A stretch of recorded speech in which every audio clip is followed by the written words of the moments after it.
kaso, mapapabilis po yung paggulong na investigasyon. Sa ngayon po, mukhang we're facing a black hole. Ika nga. Yes po, sir. May nakakita daw po sa ate ko na may kasama po ibang lalaki. Sino yung lalaki yan? Yun lang po. Ano pong naging ano niyo po? Reaksyon. Exercise ni Pogi ah. Kumutong ka ta Pogi. Sa kapatid ko po kay Kuya Alvin. Kumutong ka ta Pogi.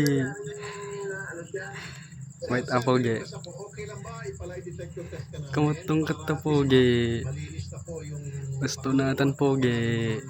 Okay ba sa'yo? Pati mayari ng lupa, napunta ng tagpuan bangkay. Willing ka ba sa'yo magpalay detector test? Pwede, sir. Pwede. Okay. Okay. Pumapayag naman to. Pulong tayo naman. Pumapayag pa si Sir Arman na magpalay detector test. Para mag-clear na siya. Nalpas ka na ni Pogi. Facilitate po natin yan, sir. And then, investigan nyo na po. Meron na pong nakitang lalaki. Gwalwalis ba eh. Pogi. Nasa nagagalit gwalwalis rabi eh. Investigation kung sino pong lalaki ito. Okay, sir?